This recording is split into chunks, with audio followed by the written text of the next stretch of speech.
Hi everybody, and welcome to my channel, A Magical Life with Ayla Hillel. I'm Ayla, and today we're going to talk about healing ritual. So let's get started.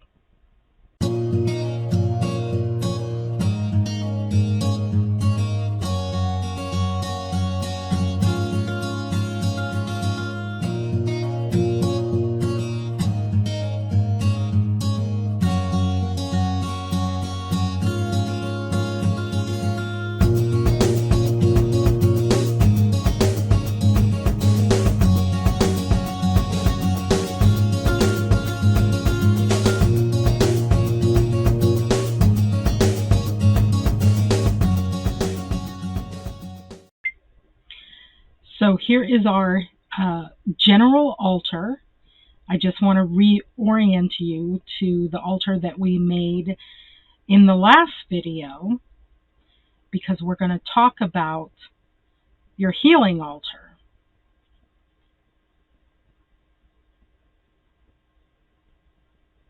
So we've got the elements represented, we've got the corners represented, we've got everybody present on this altar. So in the last video, we went over how to put an altar together.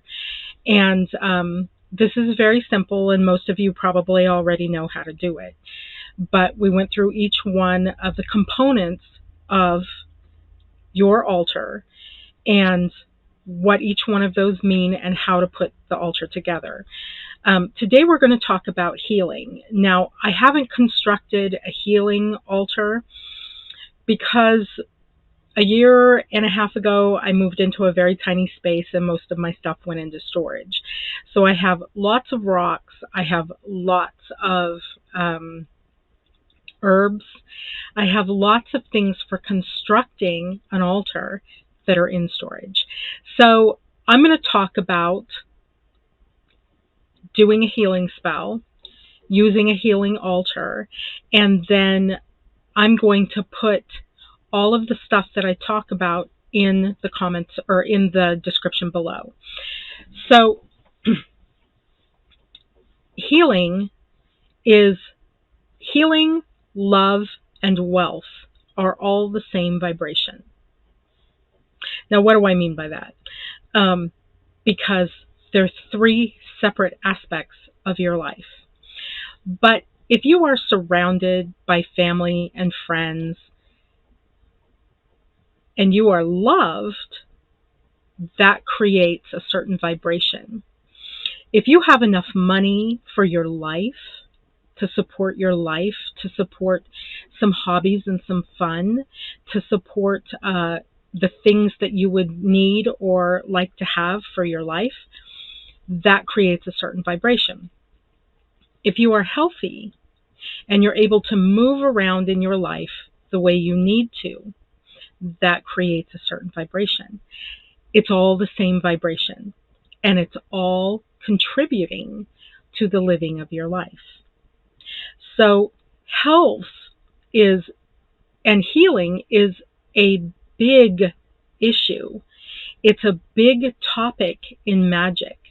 And it's something that when we come to this third dimensional reality, we suffer a lot, don't we, with various illnesses and diseases and afflictions and inflammations. It's a lot. And none of us really seem to be exempt from it. When I was a little girl, I would hear very few of the old folks say things like, well, I've never been sick a day in my life. And I used to think, so? I was a kid, I wasn't sick as a kid. I didn't have problems as a child, health problems. As I've gotten older and as I have gone through some really scary stuff, the fact that I knew a human being in my life that could brag that they've never been sick a day in their life is amazing. That is amazing. And in this part of my adulthood, I'm almost 60, and I would say in the last 10 or 20 years, I have not known an adult who could say, I've never been sick a day in my life.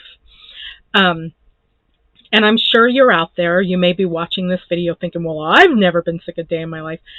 Wow. Yay for you. Yay for you. I mean, that is so incredibly awesome. So, when we work magic, we have, there are components to magic. And what do we call those components? You older witches and magical people, you know what those components are. They're called correspondences. Okay? There are some correspondences that you want to have present on your altar. And there again, I'm going to put this down in the description for this video. Correspondences include things like healing herbs and healing rocks and colors. Colors are very vibratory. And the thing about colors is that you can Google magical definition of colors. You can Google that, and you're going to get several websites that explain to you the vibration of each color. Now that's fine. That's fine. The problem I have with correspondences, and I've always had this problem, who decided that? Who decided that blue was for the acquisition of knowledge and green was for money? Who decided that? So here's what I suggest when it comes to the colors that you're going to work with in your magic. Look at the list. They're very interesting, and a lot of them make a lot of sense. But if you feel your energy going in another direction, if you feel like a different color represents that aspect of magic better for you, go with that, because that's your spirit, that's your heart telling you this is how we resonate. This is the wonderful thing about magic. It is a personal relationship. So a lot of people see green and blue, and I use these type of candles in my spells. I use this type of candle. Can you see that? This type of candle in my altar work, because I do altar work almost every single day, and so it can get expensive. So I use the least expensive incense for my altar work, and these are the least expensive candles. But when we're going to do a spell, you want to incorporate color as much as possible. Now, if you don't have any way to incorporate color, that's okay. Do the spell anyway. But for me, the healing colors are blue and green. These are the healing colors. I have altar cloths that are blue and green, and any other way that you can incorporate color into your magic, do that. Up to and including, you might want to, while you're trying to heal, whatever color that you feel is a healthy, vibrant, healing color, try to incorporate some pieces into your wardrobe, some shirts, or maybe a little an overshirt or something like that that's the color, and wear it often, because that creates a vibration inside of you. So there's colors, there's herbs, there's stones, and I'll put all of this in. And you put this on your altar. Now, I include the elements in the corners, because to me the elements in the corners are deified. I think for most of us magical pagans, I think the corners and the elements are deified. And when you stop and think about it, you know, water is very cleansing. Fire purifies. The north gives us a foundation to stand on. So our magic is solid, our lives are solid. And then the air fills us. And without one of these elements or one of the corners, our third dimensional reality ceases to exist. I mean, if one of the corners was to disappear, if north, east, south, or west, one of those were to no longer exist, we would cease to exist. Our universe would become a sucking vacuum. Okay, think about the elements: earth, air, fire, and water. All of those are contained within our body. And if one of those were to cease to exist, so would we.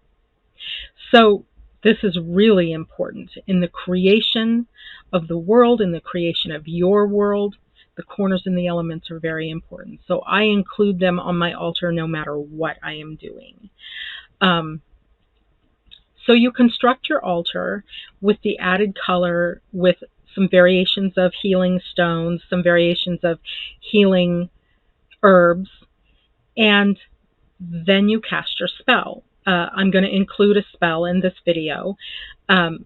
My spells are not very creative. They kind of read like cake recipes, but it will be enough that you can take my spell and you can change it and make it your own according to your own being and your own heart and your own spirit. There are many, many books with healing rituals in them. There's many websites with healing rituals in them. So you can use any of these to construct your own spell. Take it, find the one that you like the most, and change it. Change it to be what you want it to be so that it becomes yours. I don't do healing spells for people.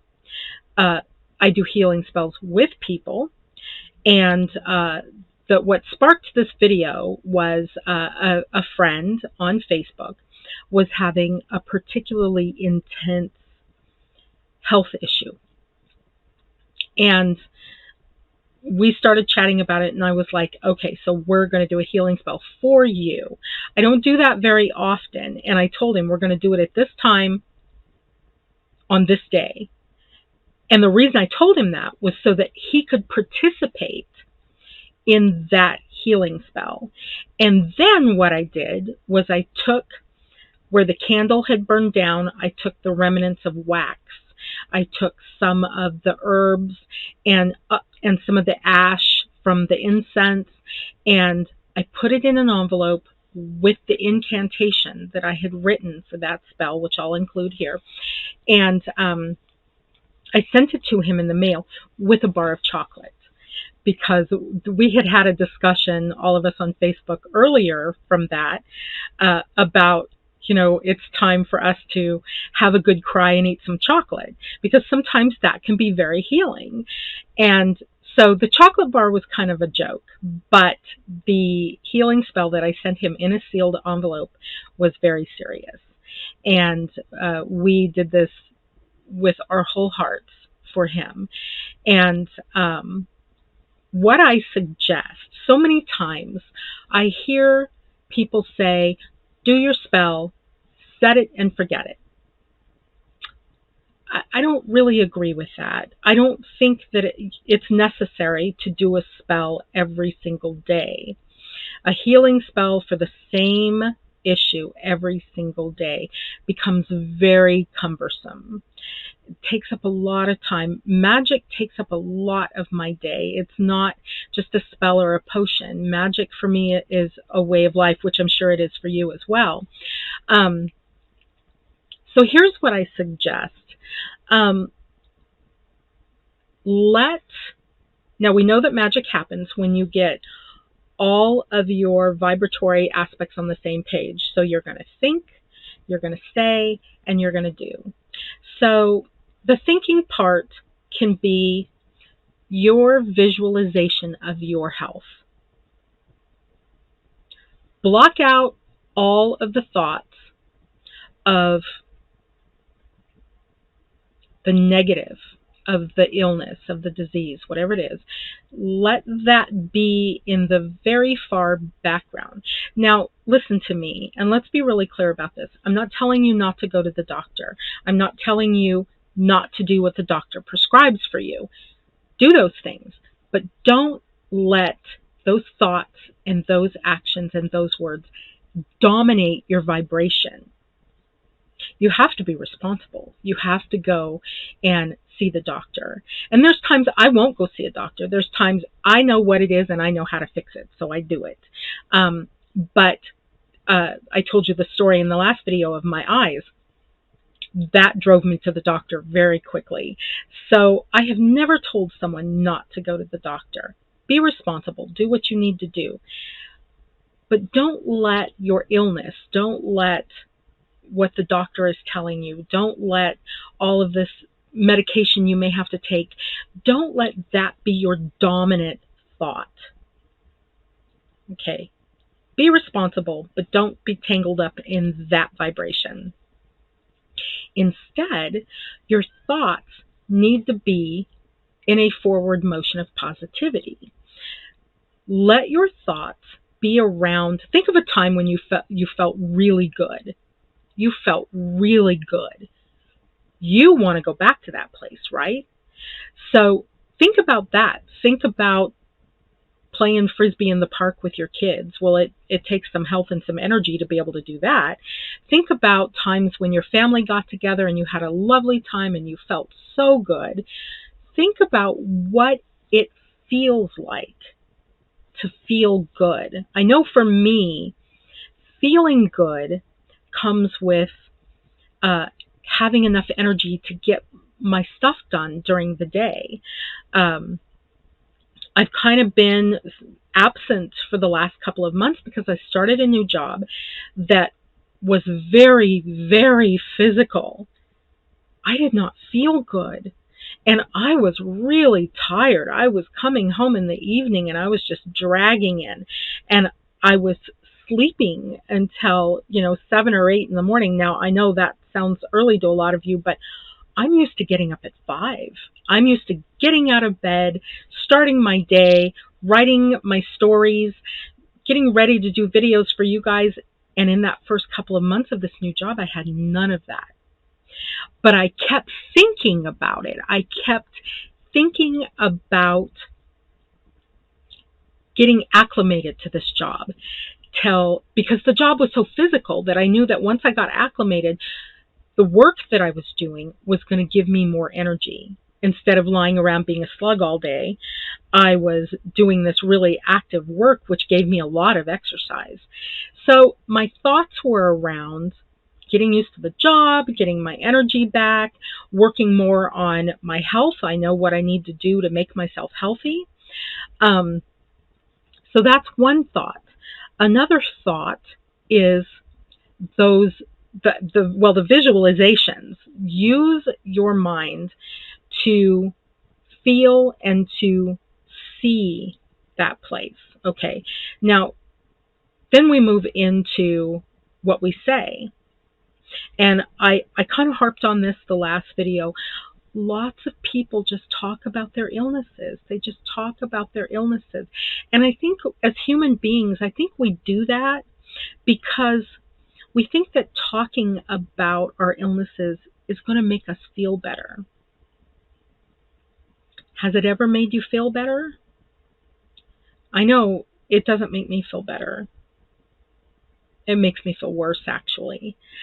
So you're putting that energy out there, and you have that energy inside of you.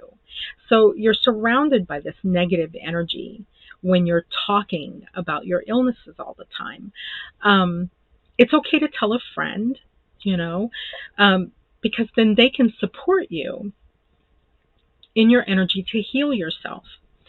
But when that becomes your dominant topic of conversation, vibrationally you're in trouble, and you need to revamp that. And maybe blog a few minutes a day about your illness if you feel a need to talk about it. But let getting well, let the words that come out of your mouth be positive words of wellness, of healing. Okay, and then the next thing is what we do. So here's where we come back to the set it and forget it idea, that you're going to do this spell and then you're just going to forget it. I don't do it that way. Let me tell you what I do, and you can decide for yourself if this is going to work for you. The spell, the actual spell is the beginning of me creating magic for something in my life. So I will put my altar together. I will create words of power, i.e. an incantation. I will cast a circle. I will invite whoever I want to invite into that circle. And I will execute that spell. And then at the end of that spell, I will sit in that energy of my magic for as long as I can. Sometimes it's a half hour, sometimes it's an hour. And visualize my healing. Visualize being covered in my healing colors.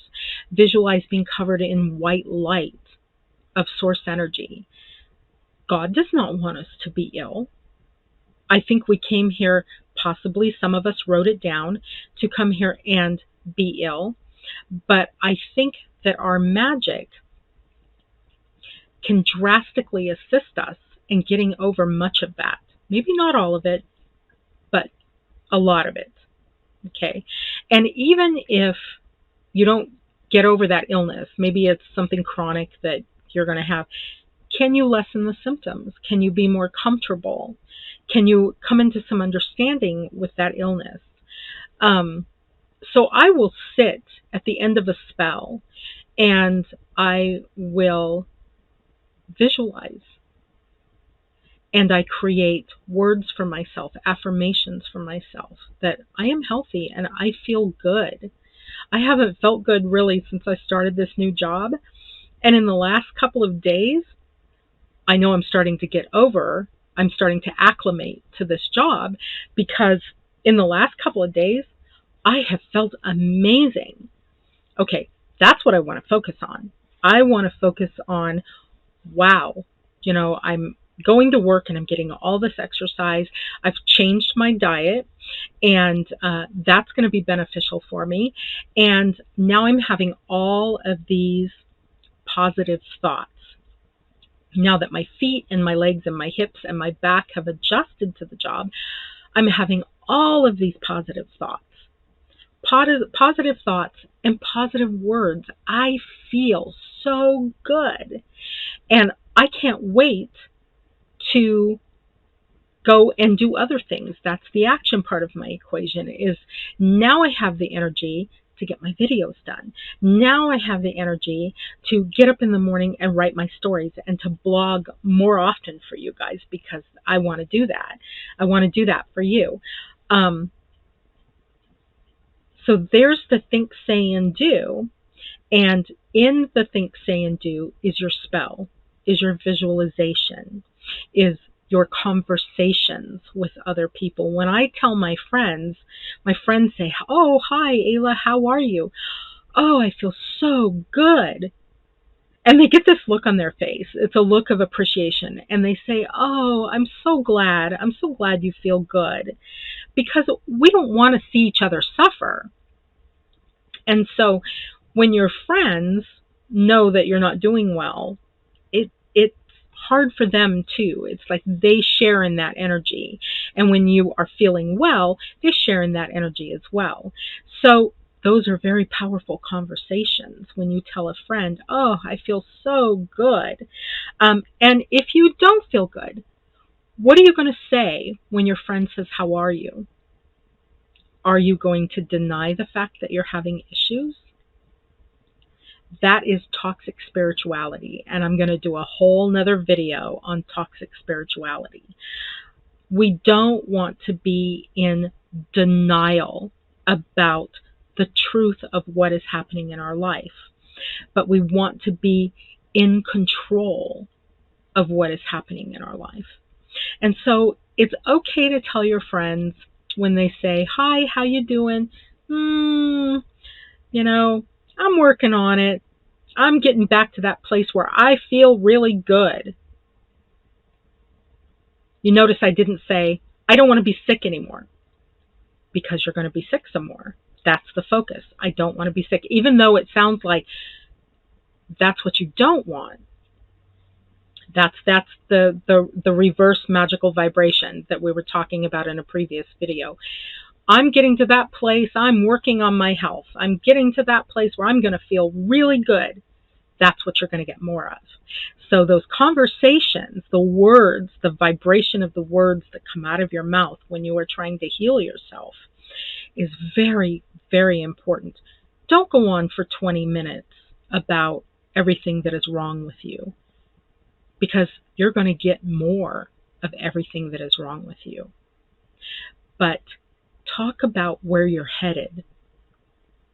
I can't wait to feel better. I can't wait to be healthy. I'm working on it. You know, things aren't so great, but I'm working on it. And I'm going to be healthy, and I'm going to be well, and I'm working on healing this. So that's kind of, it's a lot more complicated. I mean, healing is a lot more complicated than just casting a spell. Okay, because we want to think, say, and do, we want to get all three of those aspects in the same vibrational resonance. It becomes a little more complicated, but it's worth it because we're talking about your health here. So the other thing I want to talk about is how we undo ourselves with our health. If you're having breathing issues and you're smoking a pack of cigarettes a day, that's not helpful. Okay, no amount of magic is going to help with that. Now, what I would do in that situation is I would use my magic to overcome the addiction. An excess amount of alcohol in our diet will cause our bodies to wear out and just stop functioning. Use your magic to overcome that addiction. Focus on the addiction that is making you ill.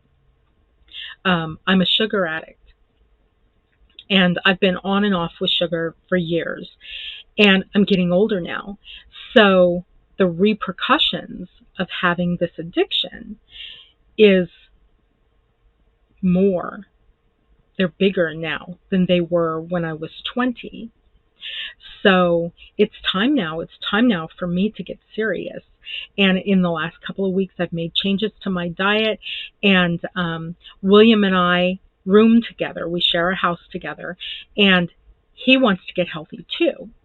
So we're going into this place together and changing our diet, getting some exercise, getting all the processed sugar and carbs out of our diet so that we can eat healthy.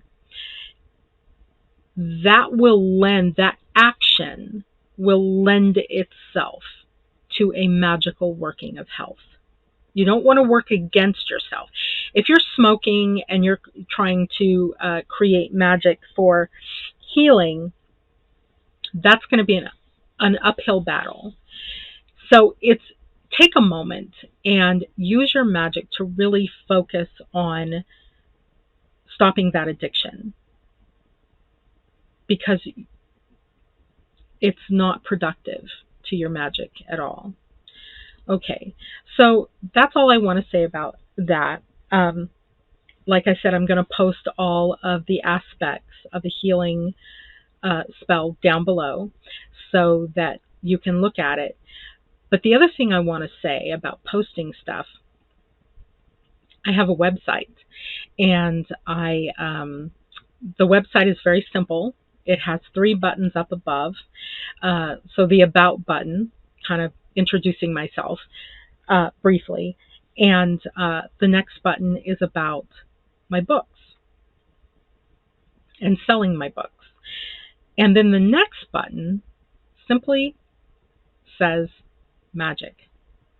Now, this button is going to take me a while because I'm going to be loading content into this. I think there's 6 or 7 categories in magic.